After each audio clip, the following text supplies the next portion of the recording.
The stuffs we need to do now when we got a test car is this.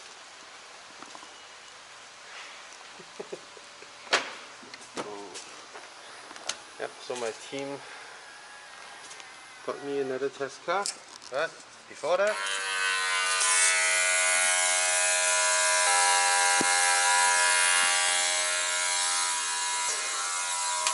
oh yes, here we go. Desperate times calls for desperate measures. Whoa. This is the only door bin so far that can fit the entire spray gun, right?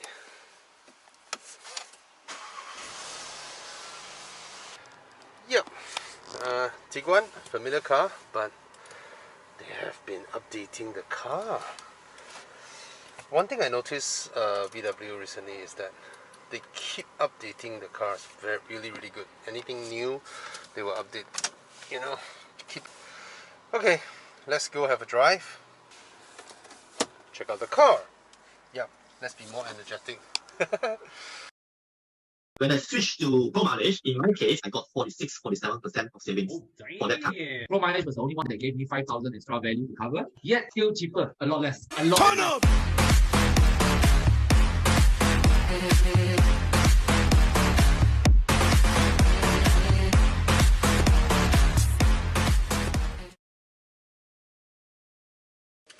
Okay, before we start, yesterday I just learned that a friend of mine in Penang just bought a Tiguan, and she is a very beautiful girl.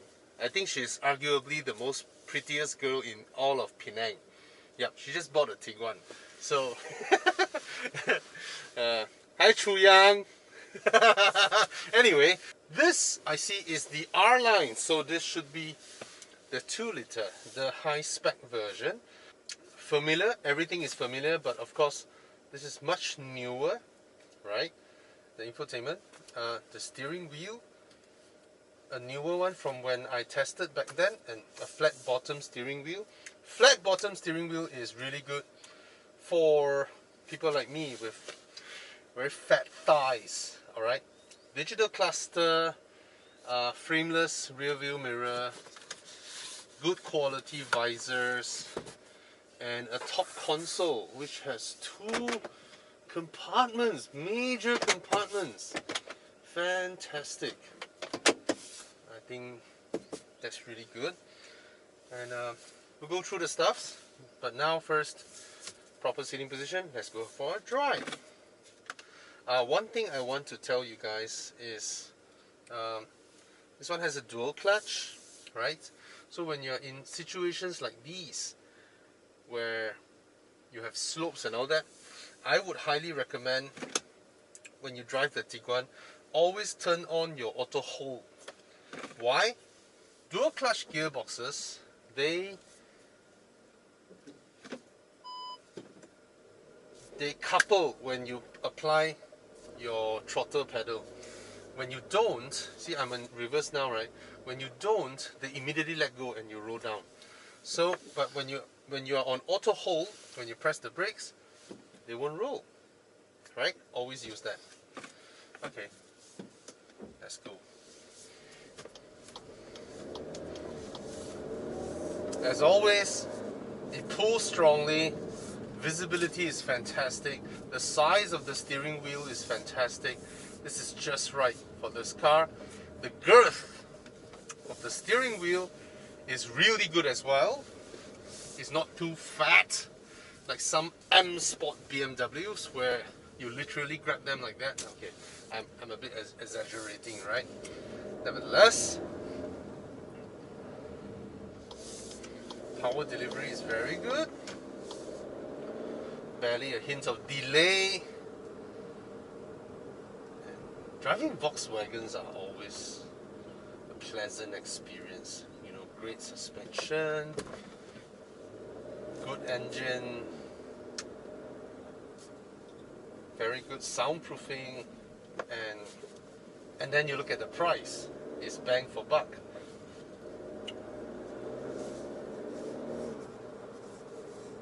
Tiny pedal shifters.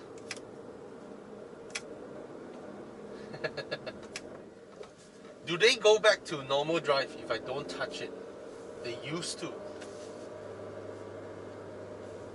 Oh, there's a Panamera up front.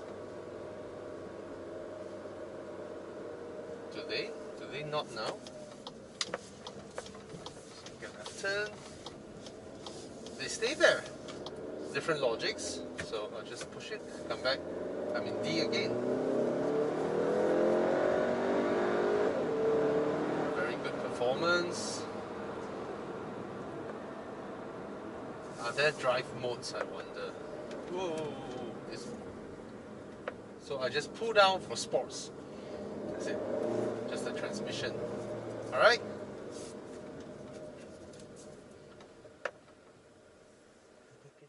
Let's see how the starting is.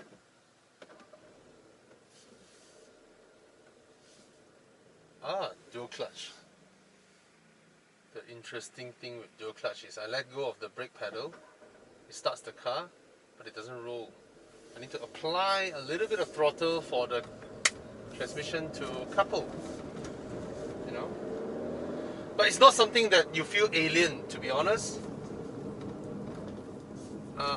I don't think it will interrupt in your daily driving as opposed to, you know, being different to how we perceive these cars. Operationally, I don't think they hinder anything. They're just gonna feel the same. It doesn't shake the engine.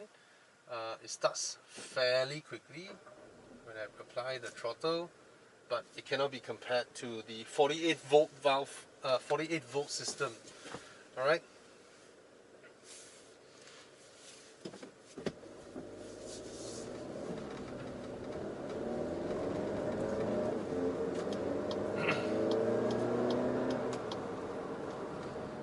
You really can't argue much with Volkswagens, huh? The car feels agile. I mean, as compared to an SUV of this similar size, right? An XC60, you know, or a GLC. Those cars, right, have a certain heft to it. Whereas, really, all these new platform Volkswagens, right? They have a very playful agility to their cars. You feel as though you have a larger engine than you really have. They just go. I can tell you, if you're driving a Golf Mark 5, the Golf Mark 5 certainly feels as though it is heavier than this car. The kind of heft we mentioned, the heavy German car feeling, you know.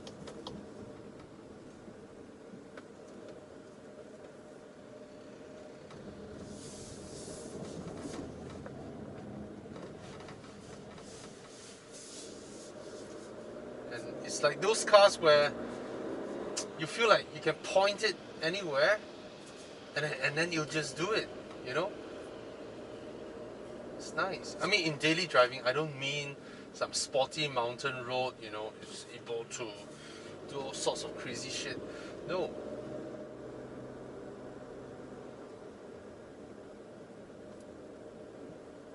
Easing off the throttle pedal.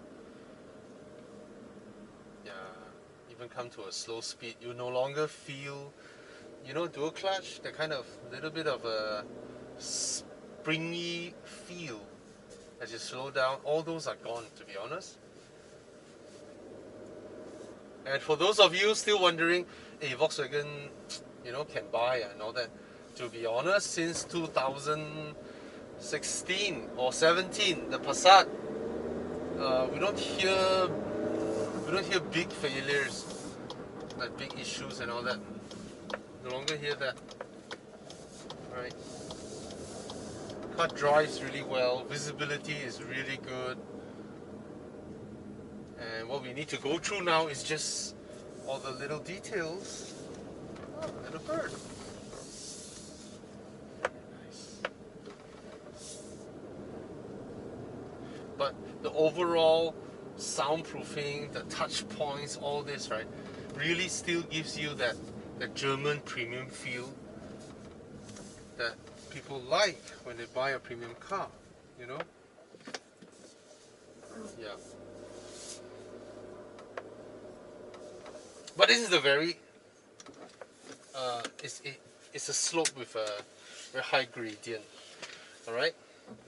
Now, let's have a look at the car.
So let's go through the door panels. For here, what I don't see is, you know, in the Passat you get some Harman Kardon and all that. Regular speakers, regular tweeters. You get the same soft touch materials. These look like gloss black, but they aren't. Can I call them gloss grey? They're grey in color. There's a little bit of a not texture, but it's not just flat grey color. So there's a little bit of depth to it. Good. These inlays, plastic as well, but there's a little bit of pattern over there. Right, you can sort of feel it. Very fine. And this is well done. Setting chrome, right? But it totally feels metallic. It's cold to the touch. Alright. Handlebar. Plastics that aren't soft touch, but they are of high quality. Right, it doesn't need to be extremely soft to be high quality, and good that they don't apply, you know, the soft touch feeling spray that the F generation BMWs were plagued with, you know, where they melt and they get sticky over time. This is just nothing much, just a hard plastic compartment. Remember when I reviewed the Passat, I said, wow, this compartment actually drops slowly, carpeted and all that. This is what I expected actually. Some hard plastic, some mechanism, and just close and nothing much. But in the Passat, it was like, wow.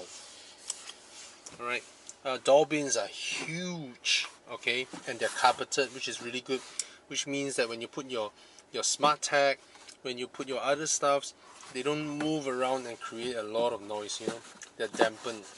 Good. And nice. The boot release is over here. This has now become, I think it started from Audi's or Volkswagen Group. Now this is like the most convenient place to place your power boot, you know. You have all your controls over here, power boot over here. Good. Steering wheel, a very, very sporty feeling steering wheel.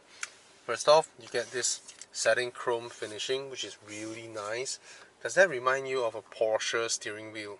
It does remind me of a Porsche steering wheel, right? Having this part satin chrome, really nice. Alright, big chunky buttons that we're familiar with. In the Passat, they changed these buttons to touch sensitive buttons, alright? But what I mentioned there is that yes, touch sensitive is like moving into the future now, but the reason they are touch sensitive and giving you haptic coupled with an LCD screen is the ability to change their function when you're in different screens. I think Volkswagen should move towards that direction, because now you have an LCD screen already, which means you can toggle different views, right? But having these controls static in their function, look at that, this is purely for cruise control, right? Wouldn't it be a waste if this person never goes into cruise control, right?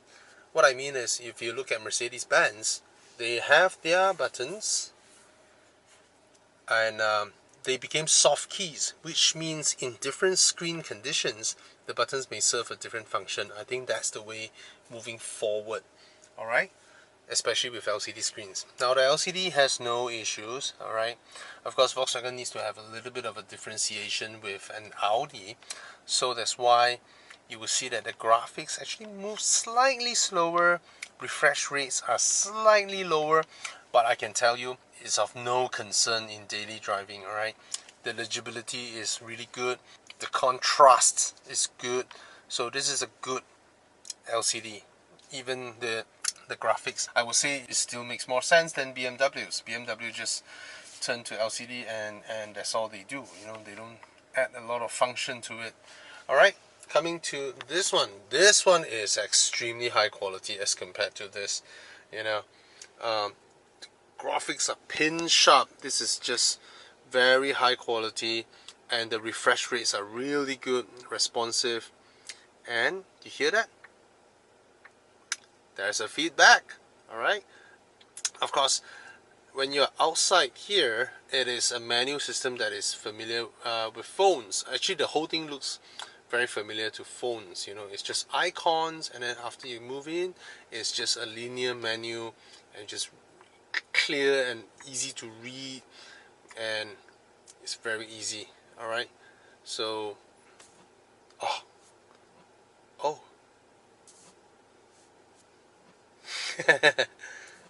okay, it has that gesture thing. Alright, other than this, I wonder, does it have that the BMW thing?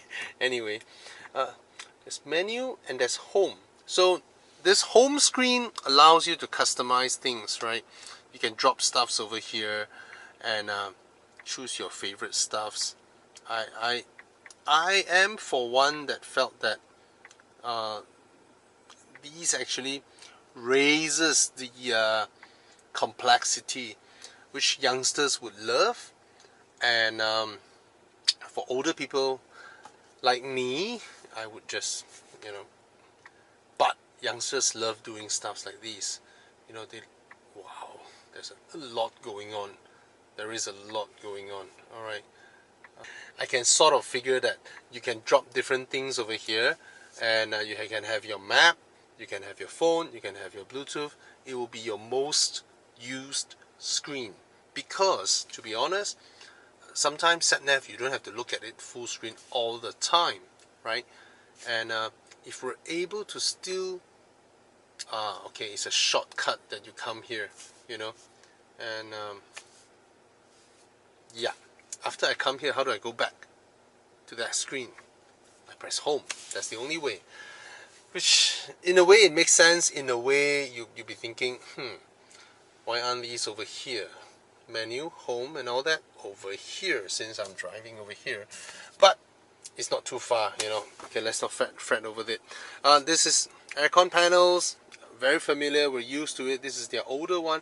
People may prefer this as it has physical buttons. Alright, over here we have a drive mode. This car is 4Motion, 4-wheel drive. It certainly doesn't drive like a 4-wheel drive. It doesn't feel like a 4-wheel drive at all. It feels just as agile as any front-wheel drive Volkswagens. Compared to a Quattro Audi, Quattro people will understand what I'm saying. But of course, we know it's Haldex, means it's a decoupling system. Alright, so you have your electronic handbrake over here, start-stop button over here, start-stop over here, engine start-stop over here, your parking proximity, and here is, I'm so glad they're still here, my favorite cup holders. right? It's a huge compartment when you don't need to put your drinks, and then it doubles up. How's that? This is the best solution for cup holders, right, in the history of cup holders. Right, over here you get a huge glove box. Nothing surprising there. Yeah, it's just deep. It's not super huge, but it's big, and it's a dream for French car owners. French car owners will understand what I'm saying. Alright, here visor, same quality as the driver's side. This is a frameless rear view mirror, really good. These are huge. There's a compartment over here, you can put 2 sunglasses, and the rubber is just chunky. Alright, really good compartment to store stuffs. And this one as well, rubberized, and it's even accessible to rear passengers. Alright, that's really good, and the plastics are high quality. Some chunky stuff, you know. It means they also have to make the whole headliner more solid in order to put this whole thing up here. Instead of some cars, your whole headliner just feels loose and all that, right? Right, now the seats are alright, they're decent. You see an R logo there, but these are not like full-on R seats, you know. It's lengthy over here, so people with shorter legs might struggle a little bit. It's really deep, right? The bolsters are not too aggressive, I reckon, but it's decent, it's alright. Leather quality is also decent, alright. It's not like you know, let's put it this way, it's a modest car, right? Volkswagen need to manage the costs in order to give you the best within the price point, okay? Nothing surprising over here, just a small compartment. And like I mentioned, I always like Volkswagen Group's armrest, right? Chunky hinges. Look at this, super solid materials, because yeah, it doubles as an armrest. Right, let's go to the rear of the car. Back here immediately, yeah, yes, this is a 5+2. The thing is this, when you buy a car like this, right, because it can accommodate a third row, it also means that the middle row, I suspected they might have spec'd a thinner seat, you know, in order to liberate more room. And when the seats are thinner, the cushion needs to be firmer. Alright, these, from my memory, they aren't that firm, but it certainly does feel firmer. Alright, and there is a full length bench, almost in like 2 fingers below the rear of my knee, the back of my knee. And if you look at this, you'll be like, don't we always think that why do car makers make the middle seat so chunky? You know, they could have made it flatter. This is one example where the car maker makes it flatter. What that means is that the middle passenger can sit like a normal human being. This one is more for the parents to carry their children, you know, or any relatives and friends and all that. They can sit in the car, right? But it's not the most cosseting long distance miler at the back of these, and then you come out feeling refreshed and all that. No, this car is a car whereby the adults will be seated up front, right, and the kids at the back. You know, they would enjoy it, you know, because for them the whole sink in seating experience and all that, right, the kids would sink too low and all that. So in the middle row, I get a lot of knee room, alright, and my size 11.5 feet. Okay, this is, yep, this has been extended to the most. Look at that, from the base of the rear seats to the starting of the rail of the front seats. Again, my feet is 11.5. Okay, so just for comparison's sake, and I can comfortably rest my feet underneath the front seats. It's at its lowest setting, right? I always sit the lowest. That's really good. Okay, a lot of room at the back here. It's just that the rear seats is designed like this, you know, with an adjustable seat back. It's not designed where you totally sink in, you know. So ingress and egress is easy, you know. You don't sit too low that you need to climb out. And there's a little tray over here. You tell me if it is kid friendly. They love this kind of stuff, I tell you. You know, they get to put their stuff over here. They can watch their iPad or whatnot, you know. And they can put their drinks over here. The kids will love it. Right? One of the few cars with... but of course, the angle of the tray is not independent to the angle of the front seats. So, in order for your kid to, you know, properly enjoy his meal, the front passenger need to, you know, work hand in hand. And just remember not to lower your seats while they're having their meals. Alright, all their drinks and whatnot. Okay, and this one will most probably remain like that most of the time. As someone who used to own a 7-seater SUV, I can vouch, you know, yes, they have the ability to give you the extra convenience when you need it. Okay, it's no longer it's not a convenience, it's a feature, I would say. Having a 7-seater SUV is a compromise. You're making compromises to achieve something. After moving the front seats to a reasonable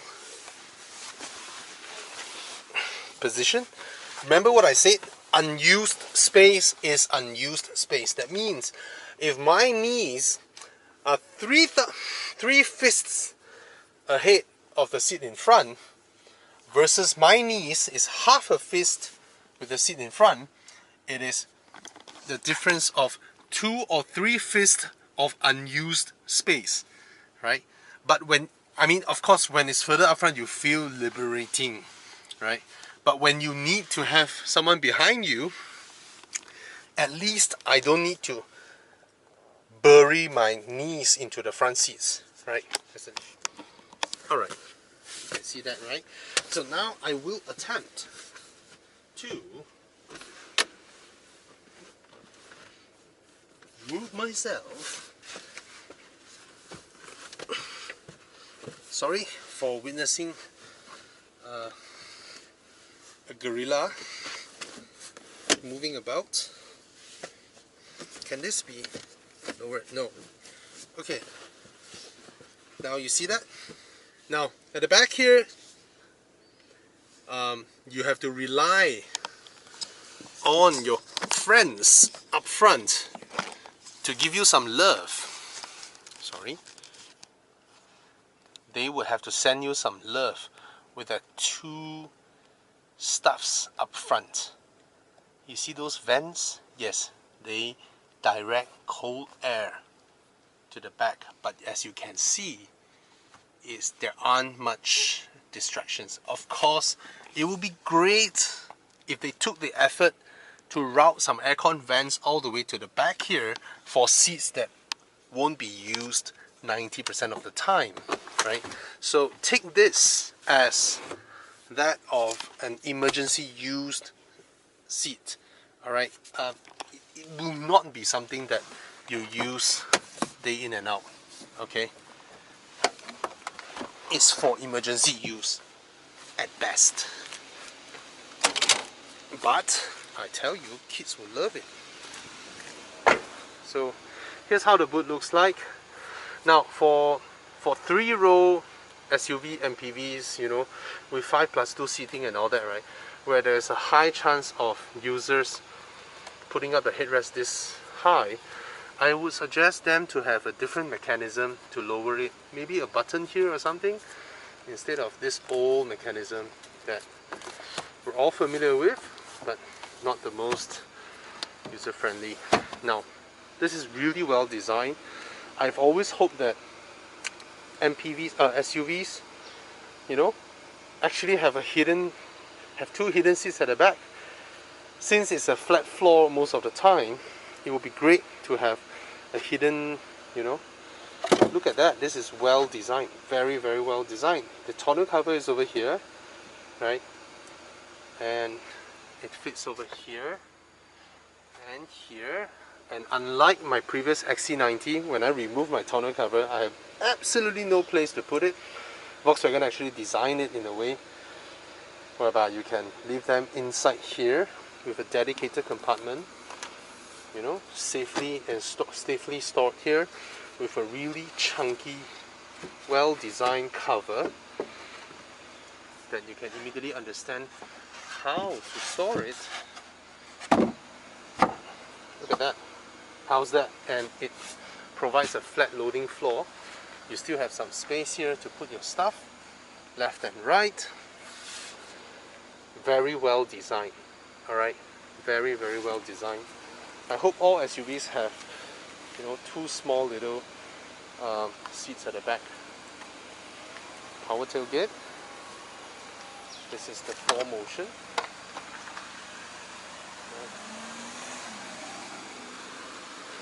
The rims look good. Look at the wheels. 19-inch 255/45.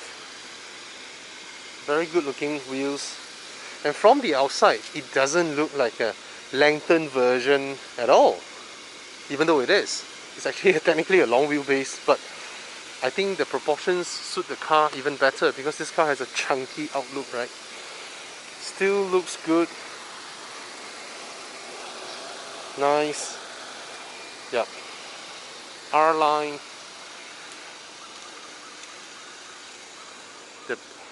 It's the bang for buck. I'm glad they just discontinued the regular Tiguan. I think I mentioned that in the previous video. Why bother selling that? I think they have stopped that. So, is this car... yes, it is. Whatever you want to ask, is it worth it? Yes, it is. It's really well packaged. I think when Volkswagen Malaysia focus on their lineup, right, it's really good. You just make sure that your car is highly competitive in its segment, and you'll be able to sell by streamlining their lineup. You know, remove all the unnecessary ones and just have a laser focus. I think now they have a 1.4 and a 2-liter. Right, this one is a 2-liter 4Motion, and there's a 1.4 front wheel drive, and I think that might make even more sense, you know, if you're just driving it daily like that, using it. Alright, good stuff, good stuff. It's the whole rationalization of their model lineups. If Volkswagen were to still sell their normal entry Tiguan at the prices they used to charge back during the Mark V generation, some of you may not be familiar. In that generation, the Tiguan prices probably starts from 240,000, so that was about 10 years ago. But at the prices that they're selling now, I can't argue much. Everything is so well fitted. It drives well. The touch points, the technology, everything is sort of there. It's just enough, you know. It's not like I wanted the car to have every crazy high-end features out there. I mean, when I had the XC90, it was fun, you know, all the Distronic, you know, auto cruise control and all that. But I realized after 8 months, 9 months, I just drive it like a normal car. Serious. Yep, here's the wrap up of my overview of the Tiguan. Drives well, you know, everything is decent, and they don't charge an expensive price. Cheers.